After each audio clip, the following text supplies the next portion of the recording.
Hello, everybody. Welcome to our webinar using ambidexterity and strategic foresight for long-term marketplace positioning. I'm sure this will be a hot session, not only due to the topic, but of course due to the hot weather outside. But let's get it done. Let's start. My name, that's Joana Lenkova. You can see me on the right-hand side of the first slide. I'm the director of the Institute for Competitive Intelligence, and it's my pleasure to host this very session. And I have with me, not in the same room, but in the same session, Joana Lenkova. Joana, are you there? Yes. Hi, Rainer. I'm here. Always good to see that our audio connection works fine. So it's my pleasure to host the special session with Joana. We met actually in May of this year in Luxembourg during our annual conference. And this is where we definitely recognized and became aware of the fact that we have a common topic, a common theme, and that's of course future and future foresight and all the related stories around that. And this was actually the name of the game when we decided to have this very webinar with Joana for you guys. Unfortunately, we can't open all microphones. There are far too many people in our session, but of course you can communicate at least a little bit, and that's via our chat function. Please check out your control window. There's something called chat, and this is where you please post any questions that will come up during Joana's presentation. But of course, we first have her slides. This will take something like 20-25 minutes, and then we do question and answers. I will read out loud all the questions, and then Joana will do the best that she can do to answer whatever comes up. Okay, I guess we're all set then. Can I hand over to you, Joana? Sure, thank you very much. Hi, everyone. It's a pleasure to be with you today. Thank you very much for attending this webinar. Just a short introduction for those of you who don't know me. I have over 15 years of experience working across marketing, strategy, strategic foresight, and innovations. I've worked for several blue chip companies such as AB InBev, Société Générale, and most recently I held a consumer strategy role at the Walt Disney Company. I have also worked for some startups and smaller organizations. I am a graduate of Oxford University, of Said Business School, and I'm a member of the Global Foresight Advisory Council of the Future School, the Association of Professional Futurists, as well as the Oxford Union. I'm currently in the world of entrepreneurship, and I have started doing some consultancy for organizations, and I help them build future-proof strategies. So today, the topic of our webinar is using ambidexterity and strategic foresight for long-term marketplace positioning. And I would like to start by asking ourselves the question, if we had the power to change the future, would we know what to do? Would we even know where to start? At work, we spend a lot of our time going from one meeting to the next, chasing deadlines, trying to put out fires. And it's always a struggle to dedicate time to reflect and to think about the long-term goals, the new opportunities, the innovative ideas. And these are the things that would actually allow us to reinvent ourselves and keep up with the pace of change in the world around us. And it's really hard to focus on these things. And that's not because we're really bad at time management. It's actually because our organizations are set up in a way to incentivize efforts that deliver short-term results. And while these organizations and these types of organizations might have worked in the past, we live in a complex world, and the truth is we're not taught the skills and tools to navigate this world. So today, I would like to take you on an exploration journey, looking into what companies do to live long and healthy lives, and what are the new tools and skills we need to have to make sure our organizations innovate successfully and continue to thrive despite the rapid pace of change and despite the disruption that seems to be at every corner. So we will talk about the living companies and what are the key traits. What is ambidexterity? And that's ambidexterity in an organizational sense, and why it is crucial for the survival of a company, as well as why futures thinking and strategic foresight should really be an integral part of strategy. So let's crack on. The average lifespan of a company today is only 20 years. And if we look back at the late 50s, it was about 60 years. And a lot of us would say, well, of course, that's because of technology. Technology is disrupting everyone and everything. And surely all we need to do is to work on digital transformation and we'll be all set. I believe that's not, well, it is true, but it's not the whole truth. I think technology and the disruption that technology brings is only part of the truth. And the other side of the truth is that there are many other changes that are happening in our world that impact our consumers and our performance as a business. And in a lot of these changes, technology is actually facilitating their progress. So there are certain companies that pass the test of time and have been around for over 700 years. They've survived the Middle Ages, the Industrial Revolution, 2 world wars, and it looks like they're surviving the technological revolution as well. So what do these companies have that others don't? And this is the question that Arie de Geus asked himself. He was someone who worked in the scenario planning department of the Royal Dutch Shell. And of course, Shell is a company very well known for using scenario planning and for successfully avoiding the oil crisis of the late 60s and the 80s as well. So he wanted to find out why some companies die young. And his view was that many companies die young because we are actually focusing on the wrong things. He believed that managers focus on producing goods and services, and they tend to forget that the organization is a community of human beings that is in business, and he said any business, to stay alive. So he wanted to find out what are the key traits of the companies that have lived longer than Shell. And at the time, Shell was 100 years old. And his team found 30 companies, and they called them the living companies. They studied these companies and came up with these key 4 traits that the companies possessed. And we're going to go into each one in a little bit more detail in the following slides. So number 1 was clear awareness of the identity of the company. A company surely needs to have a clear strategy and know what it stands for, but it's equally important for a company to decide what it will not stand for. So some trade-offs are going to be needed, and that's okay. And not only that, but all its employees need to know what the strategy of the company is. So it's not something that is going to be developed and it will stay within the leadership team. Communication is crucial, and not only know, but also feel part of the whole, no matter how diversified the business is. Lord Cole, who was a chairman of Unilever in the 60s, saw the company as a fleet of ships where each of the ships was independent, but the whole fleet was greater than the sum of its parts. Trait number 2 was conservative in financing.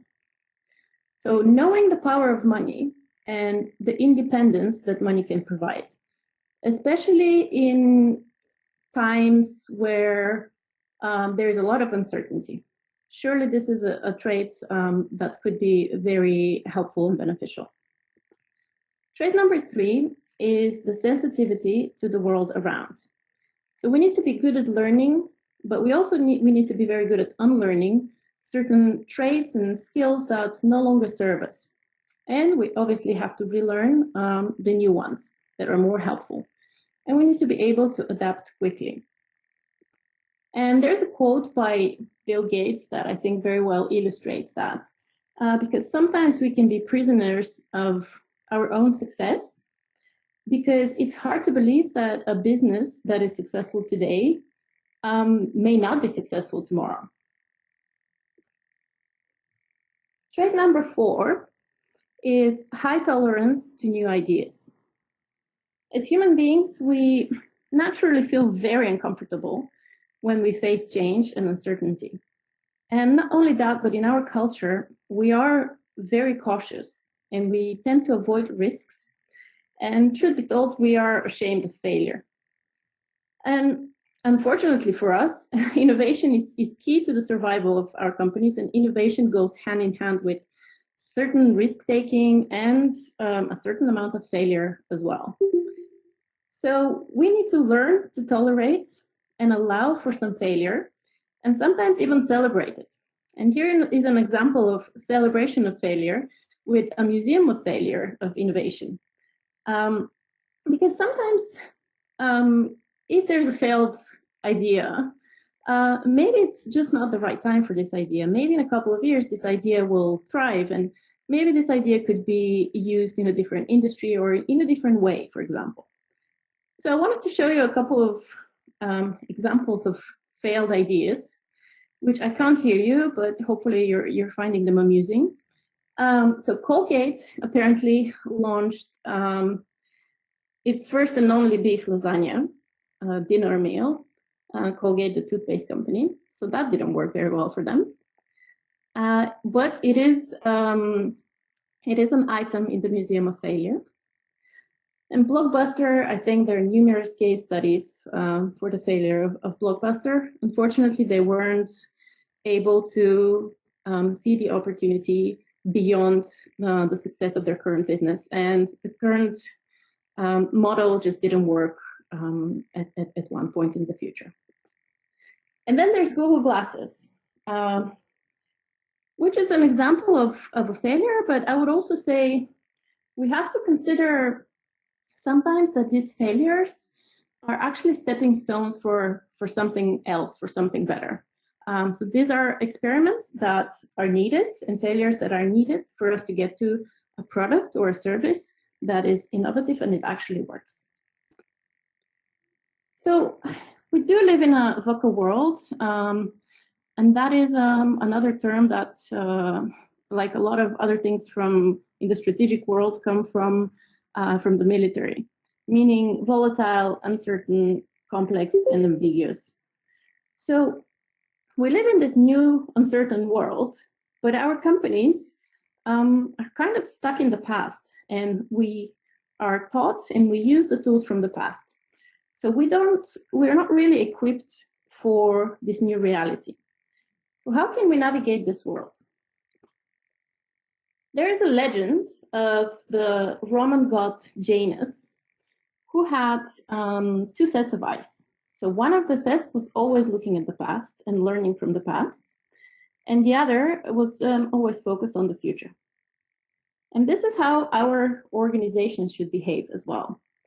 I'm sure that a lot of you have heard of the Innovators Dilemma by Professor Christensen, where he says basically that sometimes businesses have to disrupt their own successful model and morph into something slightly different in order to face the challenges of the environment and continue to be successful as a business. Now, there is another idea that was introduced, and that's the idea of ambidexterity, where in order for companies to survive, and we all know that they have to innovate, especially in this fast-changing world, but to innovate successfully, they have to explore new horizons, new ideas, new markets, new industries.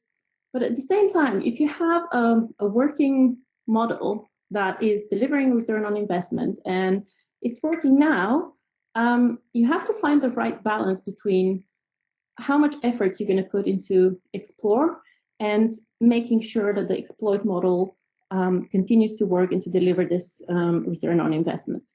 And if a company does both, it's actually quite beneficial, because For the exploration side of things, it's necessary and it's useful for the people who work on exploration to be able to tap into the resources that the exploit business has, in terms of not only cash, but also in terms of knowledge, as well as systems, learning, and past information, and so on. So it's really difficult to put a number and put a percentage as to what percentage of the resources and the effort should be in exploit and what percentage should be in explore. And I think it's very different for the different industries, the different companies, but also at the different stages that of innovation that they are.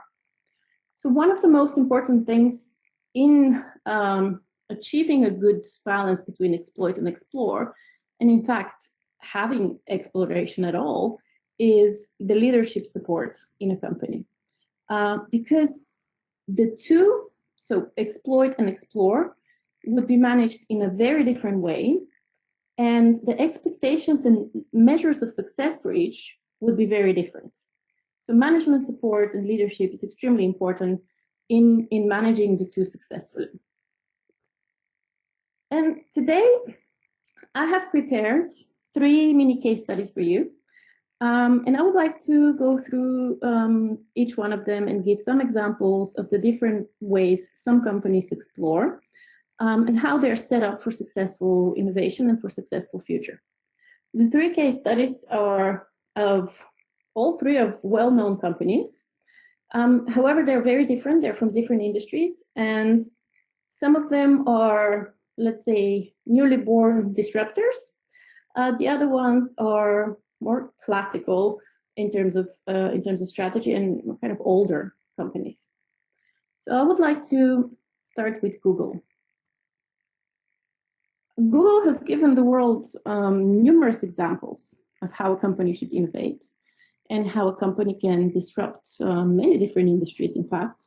But I don't want to talk about the 20% time policy of Google, or the transparency, the collaboration between the teams. We all know that, and we have read a lot of case studies and information about how Google has done that. What I would like to focus on today in this example is what Google did to preserve their right to explore and their right to experiment with ideas that are actually their big bets for the future. Some of them will turn out to be the big bets for the future. And that's how they did that in a world that still incentivizes the short-term profits over the long-term goals. So in 2015, Google announced they will be restructuring into Alphabet. And this is the structure at the time, in 2015, where they had their core business, core ad business, under the same, within the same company as the Explore business, like Google X, Nest, and so on. So businesses that were delivering good return on investment, and businesses that were most likely not delivering a return on investment, but they were requiring resources. They had them in the same company.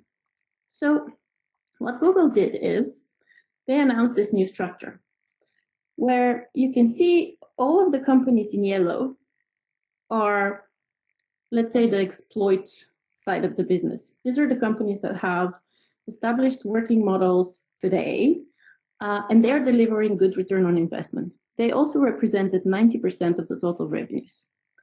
And then the other ones in orange, which represent 10% of the total revenues, are all of the Explore businesses, all the businesses that would be measured slightly differently.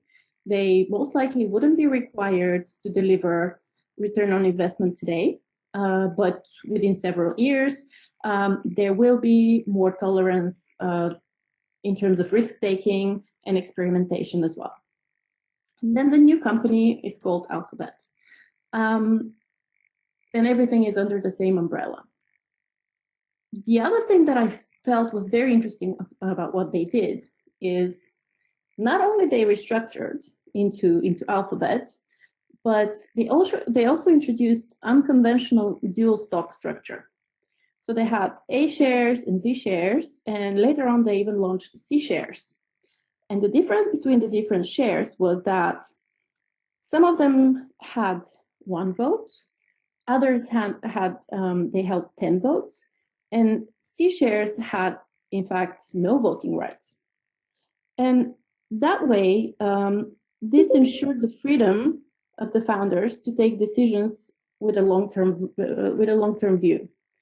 And you can see here a snapshot of an extract of a quote where Larry and Sergey said, "We will not shy away from high-risk, high-reward projects because of short-term earnings pressure." And it's quite interesting to see Google doing that, and it's really making you think about how the relationship between shareholders and companies is formed and what it is today and how this is going to perform in the future. So this is one of the examples.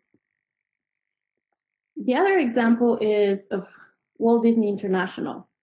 In 2012, there was a need identified within the organization to plan for the skills of the workforce of the future. And to help the organization with that, they hired Kedge, a company specializing in strategic foresight. And what started as an HR initiative in terms of identifying what are going to be the skills and capabilities needed for the talent in the future, it turned into an organization-wide competency development. So that means over 500 people from different levels of the hierarchy, different lines of businesses, and different locations who formed the Walt Disney International Strategic Foresight Team of Futurists. And I was lucky enough to be one of these 500 people. So this was a team of, or it still is a team of individuals who come together on a regular basis to discuss trends, work on future scenarios, work on focal issues for the organization. And what's interesting here is that maybe similarly to the 20% time at Google, this work is done on a volunteer basis. And it's actually on top of the current roles that people have. So you can see here that there's a tolerance to exploration. And one of the examples that I can give as a project that came out of these efforts is the Disney Healthy Living Initiative, which was rolled out across a few different markets. And still at Disney, I want to briefly talk about the methodology the team was trained on. The methodology is called Natural Foresight, and it is something that is developed by Kedge. It consists of 4 different stages, and each stage is extremely important. So usually when people are introduced to the methodology, they tend to want to skip the first one and jump directly to the second one, which is the discovery stage, where we scan the environment, we read a lot of different articles, and we look for different trends. However, the first stage is extremely important because this is where we realize and we acknowledge that we have certain personal biases, and we need to learn how to overcome these biases when we look for information. Because what happens usually, if we believe that something is true, when we collect information, we tend to focus on the things that reinforce what we already believe in. And that's called the confirmation bias. So the first stage is extremely important. This is where we challenge our assumptions and we learn how to watch out for these biases when we scan the environment further on in the discovery phase. Number 3 is mapping. So between looking for trends and getting to the scenarios, there are a lot of other stages and a lot of other tools that can be used And I know a lot of people are very eager to develop scenarios, but this can take some time. And from personal experience, I feel that there are a lot of tools in between that can be used to inform the strategy of a company, even before we get to the scenario phase. And phase number 4 is the action phase. A lot of companies, from my research, what I found out is a lot of companies have struggled to bring the scenario work of the future down to earth and implement it into their strategies. I think everybody struggles with that. But with this methodology, there are actually tools in the 4th stage that do exactly that, and that inform the company of the future, but bring this information to today and include it in the actual plans, in the action plans that will build the future. So this is the methodology that I wanted to share with you. And now I would like to move on to the 3rd and final example, which is Rolls-Royce. And Rolls-Royce they have a very different story of how they were introduced to scenario planning. And as a quick background, I just wanted to let you know that, just to remind you that Rolls-Royce doesn't operate in the automobile business anymore because they sold it to BMW. And they operate in the wide-body airline industry. They're selling power services, and also in the marine and civil nuclear operations. So 2014 was genuinely the year of the perfect storm for them, where all of their businesses were impacted. So this happened because there was a decline in the wide-body airline orders. The Chinese economic growth rate slowed down. It was the end of the commodities boom. The oil price declined, and the Fukushima disaster happened. So all of their businesses were impacted, and their shares fell by 50%. There were serious discussions about breaking up the company. And fortunately, in 2015, when the new CEO arrived, they started looking to secure the future of the company. And what they did then is they turned to Professor Rafael Ramirez, who runs the Oxford Scenario Planning Program. And they created a workshop. And basically, they developed several scenarios and imagined the future in 2040. As well as they imagined what this future might mean for their multiple businesses. So unlike Disney, where this was a culture change and a mindset change, and it acts like, it's kind of like operations running in the background, the strategic foresight team, Rolls-Royce treated this as a one-off exercise to imagine the future.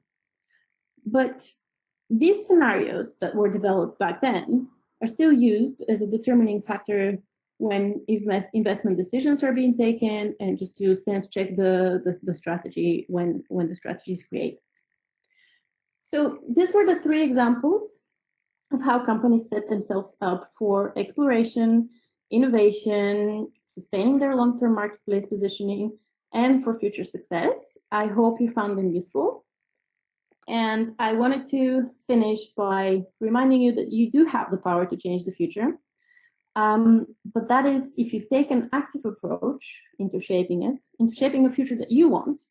If you experiment, you take a certain amount of risks, and are equipped with the relevant strategic tools that can help you navigate our complex world. Because in my mind, waiting for the future to happen to us is not a recipe for future success in any scenario. So we will now open the floor to questions. But before that, if you have any other questions that are not answered during the webinar, feel free to reach out. I will be very happy to answer them. And also, I'll be very happy to discuss any examples any success stories, and even failures that you may have, because I'm truly interested in finding best practices in how companies should be structured and organized for the future success. Yeah, Joana, thank you very much. This was a very interesting and insightful presentation. I'm sure it will provoke and has provoked already quite a few comments and add-on questions. So please use the chat function, the chat window, to really hand in your questions right now. And here comes the first one. Let me read it out for everybody, and then Joana, you can take it on and try to answer. Any advice for getting buy-in from senior leaders when you show them the tactics and action plans you've developed? I think this is a very, very commonly asked question, and it's a very relevant one, because when there is a certain element of ambiguity, and it could be a little bit abstract to talk about the future. When in strategic foresight, we don't say it's one future, we say it's several different futures, and it's not something we can predict. What we can do is we can show what the different futures might look like, and just make sure that our strategy that we're working on will survive in these different futures. But in order to get the buy-in of the leadership, if the leadership mindset is very results-driven and very quantitative, I think maybe showing other examples of companies who have done it successfully could work, and also showing examples of companies who have failed because they haven't done it. And there are millions of examples like that. We've all heard about Kodak and Blockbuster and other companies who were not sensitive to the future. But I think it's a very relevant question. Yeah, so I would say showing examples of companies who are successfully doing it, and trying to be as tangible as possible in terms of tactics and actions. Okay, I think this pretty much answers the first question. Here's another one. You mentioned scenario techniques as a tool to envision, to project the future outcome. Is this scenario planning used for disruptive industries as well? I think scenario planning, it doesn't start from the industry. It starts from the world around us. So we are looking and envisioning a world, then we're bringing it down to our industry, then we're bringing it down to our own company and the actions that we need to take today. So we start from the wide, and we end up in the plans of our business. I think scenario planning works for every industry in that sense, and it can be used for spotting threats in time for a company not to be disrupted, but at the same time, for companies who want to take on opportunities that nobody else has seen yet. And in that sense, that would work for disruptive industries and a company who wants to be a disruptor as well. Because you can only go so far by information that you have from the past, from data that you have from the past, especially if you want to be a disruptor. Sometimes people don't know that they need certain products, but if you do scenario planning and you really monitor the shift in values, in consumer values, you would be able to spot certain opportunities and then experiment and see if you can become a disruptor in that area. Okay, here's an add-on, I guess, a comment or a question on that.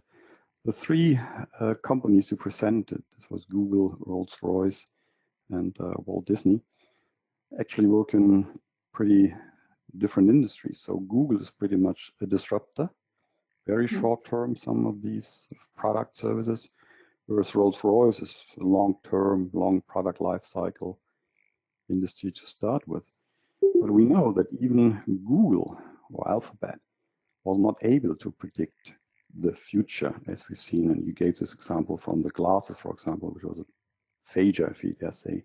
So their strategy seems to be rather on this kind of bet on all horses, and something will finally make it and then call it a success. Whereas in the case of Rolls-Royce, this wouldn't be a valid strategy. So they have to somehow stick to the knitting, I guess, and hope, keep fingers crossed, that somehow airplanes still need the turbines. So how does it make sense to really try to get them, the three companies, into one big picture here? Well, first of all, I would say that I wouldn't necessarily agree that the Google glasses were a failure, or maybe they are considered as a failure, but they could be a stepping stone to something else. I don't know, lenses or something with augmented reality. We've seen the wearables industry really grow. So maybe the next thing would be implantables. So I wouldn't necessarily claim that this is a failure. And if it is a failure, it's a necessary failure. Because if you don't experiment and if you don't try, maybe you wouldn't learn valuable lessons to be able to create something better. You drew a parallel between the different industries and the short-term and the long-term industries. For Rolls-Royce, yes, their product life cycle is completely different. It's an actual physical product, where with Google, maybe it would be service. I don't think, you mentioned engines. I don't think that if Rolls-Royce does scenario planning and they spot an opportunity, they wouldn't necessarily consider that opportunity.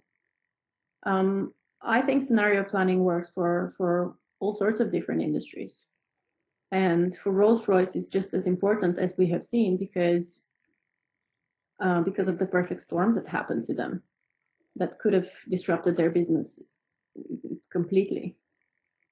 So closing our eyes to the trends and to the disruption that may come, we may end up one day not needing engines for airplanes. Who knows? And all the companies in that field, they need to be able to explore other opportunities and innovate and have radical innovation to be able to meet the demand of the future, I guess. Okay. Yeah, and again, this is now, I guess, a discussion where we need a lot of insight and really know what these companies did or did not. Here we're a bit into hearsay, but again, this is a thought-provoking idea, and I personally like the idea of having a completely different set of companies and then try to explore, sort of go into root and causes and try to sort of get a story out of that, knowing, of course, that these might be just examples and not really a rule behind that. So typically you can't predict the future, but at least you can learn from hindsight analysis, as you nicely illustrated. So here's another topic coming up, and this is the scenario planning workshop. I think you mentioned it was said business school in Oxford. Can you elaborate on these methodologies behind this kind of scenario planning? I'm not very acquainted with the exact methodology that is used there. I was trained by Kedge in the Future School, so the methodology that I showed was the natural foresight methodology. I know that there is obviously different types of programs, and there are even universities where you can do a master's degree in scenario planning.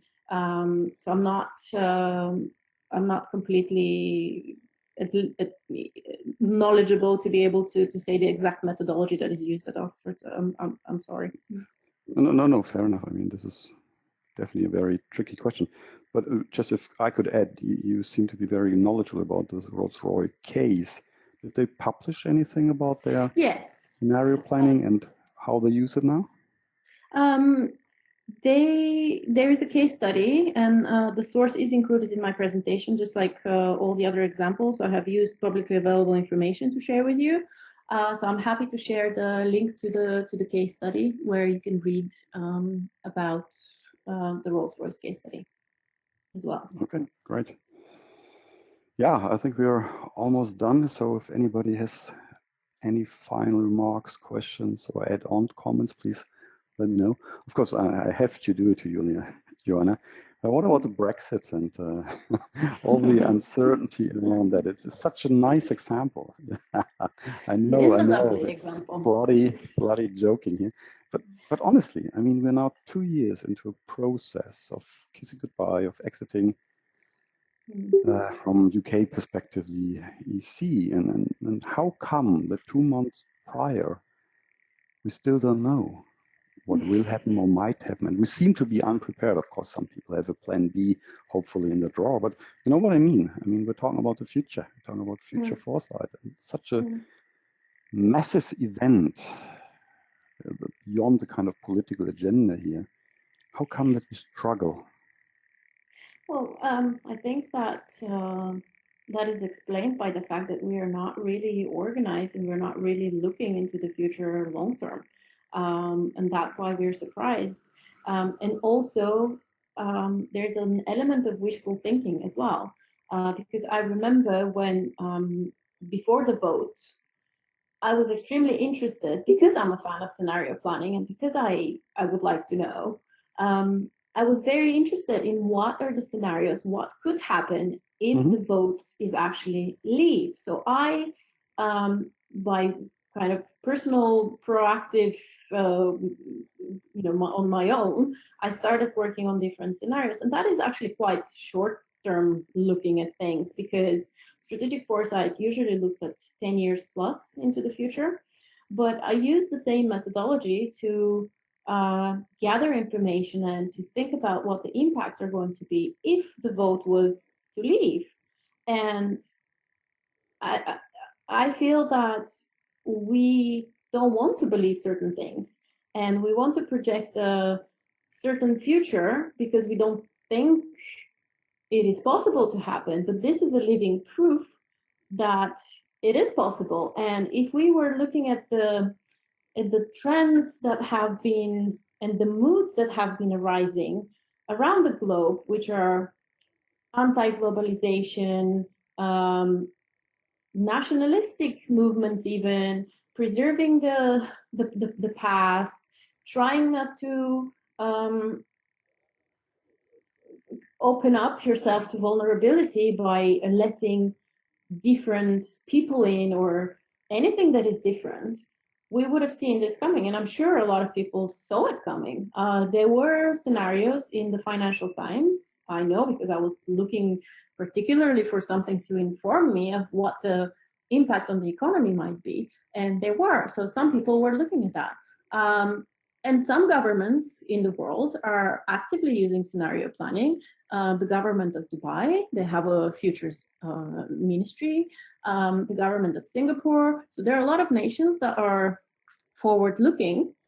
And unfortunately, I think in the UK, a lot of companies were not prepared and are probably still not prepared for a no-deal Brexit, where it looks like we're heading, unfortunately. Hopefully, I'm not right, but yeah. So I would say it could have helped for everyone to prepare. I fully agree. And again, it's sort of ongoing, something to be continued. And of course, 2 months down the road, everybody will tell us, well, we all saw it coming. How come that you didn't? So this is always in hindsight easy to then make a case and write up nice analysis pieces. Well, that's exactly the point about your presentation, I guess. Not standing there and being surprised, but really have an active role when it comes to prediction and really making something out of the future. Exactly. Thank you and appreciate. This was very, again, sort of provocative and inspiring, if I dare say. So if you could click on through to the final slide. There you go. Here we go. So thank you very much for attending. If you're interested in reviewing or having the second time around this very presentation, it will be soon on our website in the Insight Center, as we call it. And yes, of course, there's loads of CI training certification programs coming up from Barcelona, Bangalore, London. It's all in the pipeline. So if you need any information about that, just let me know. And of course, If you want to be informed about new webinars and new events from our end, just follow us and subscribe to our newsletter or follow our social media messages. So, Joanne, thank you very much. Have a beautiful weekend. Thank you very much. Sure we'll meet again. Yes, okay. Thank you very much. I hope everyone enjoyed it. And if any questions, I'm available on all social media channels, and I'm happy to continue the chats. Thank you very much for the opportunity to hold this webinar. You're welcome. Okay, bye-bye. Thank you, bye.